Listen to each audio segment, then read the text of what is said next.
And how can communication about COVID-19 be improved to get behaviour change without having to go to lockdown? A feature of the state and federal government's responses to the pandemic has been, I suppose, a scarcity of media campaigns. And those which have emerged have tended to be pretty basic without much nuanced messaging. Can we learn anything from Australia's experience of anti-smoking and cancer prevention campaigns over the years? Professor Melanie Wakefield has an international reputation for her work in this field. Melanie is head of the Centre for Behavioural Research in Cancer at Cancer Council Victoria. Welcome back to the Health Report, Melanie. Hi, Norman. What's the evidence that that public health campaigns can change behaviour? Well, we have very good evidence about that, and one of the demonstrable successes is the decline in smoking in Australia, and the role of our hard-hitting mass media campaigns that has helped to bring that behaviour, to change that behaviour in ways that are unparalleled in many other countries. We'll come back to what it was in those. A lot of people in talking about COVID-19 reflect back to the Grim Reaper campaign with HIV back in the 80s, and Health Report's audience being very young will not remember that, but essentially it was the Grim Reaper with lots of smoke coming underneath this hooded person with a scythe coming to carve swathes through the community. Did it work? Yeah, I think those kind of campaigns are really important because they harness an emotional element, and that's very motivational for people. It attracts attention, it cuts through, it gets people talking, and then once you've got their attention, you can give them more information about how they can reduce their risk. And that kind of recipe, I suppose, is something that we've used in tobacco control, and it's been really effective. And I think there's probably room for that kind of approach now in messaging about COVID as well. Well, let's unpick that a little bit. So what you're saying there is you beat me up emotionally, and so I'm putty in your hands for the message that I should be giving up cigarettes. So that's fear, isn't it? It is. It can be fear, but it's not fear for the sake of it, if you know what I mean. I think that one of the things that is really important in messaging, in public messaging, is that people need to understand or have the threat made personally relevant for them. They're not going to be able to follow rules and not feel inclined to follow them unless they understand that the risk is personally relevant to them.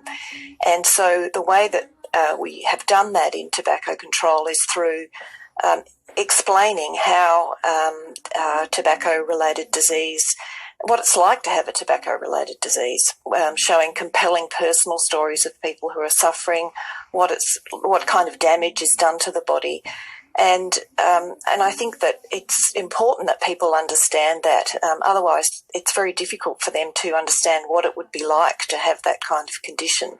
And similarly with COVID, I think that we could do a bit more to help people come to an understanding of what it's like to experience that condition. So we haven't exploited the personal story enough. What about, the other technique that's used with tobacco is disgust. You show a tobacco, a lung with cancer or a lung with dripping with tar. I assume there's probably not much scope for disgust in COVID-19. I would think that wouldn't be necessarily a favoured pathway to go down. But up to now, most of the messaging has been delivered using an instructional rules-based approach, telling people repeatedly what to do. And I think to give government credit, this was quite appropriate at the beginning because everyone did need to know what to do, and they needed to know it quickly. And I think that now, as time goes on, though, we know it's going to be a longer haul.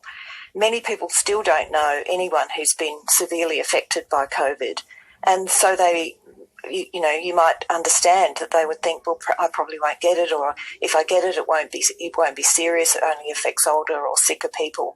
So I think a really important kind of place to go to with the messaging would be to move towards an emotional or motivational approach to make the threat of the virus much more personally relevant and real for people, and thereby give them good reasons to follow the rules. And interestingly, today Victoria has just released this kind of campaign, showing people who have experienced COVID and just how serious it is.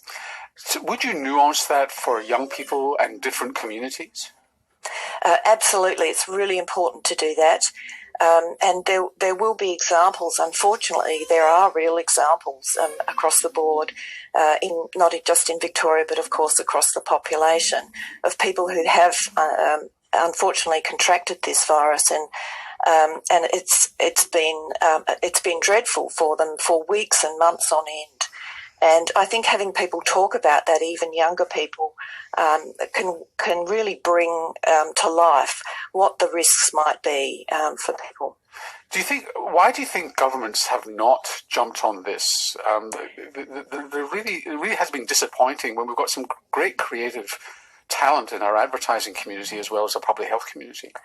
Well, it's interesting, in Victoria they just have, today in fact. But it's taken them a while. It has taken them a while, but I would have to say that the circumstances have been really difficult, and this is quite unusual. I mean, normally when you're running a public health campaign, you have a segment of the population that you want to change and need to change. Here we've got the whole population that have to change, which is extraordinary. So in the main, governments have relied on news media, press releases, some paid messaging as well to reinforce. But again, that's, as I say, that's been delivered using a fairly instructional style.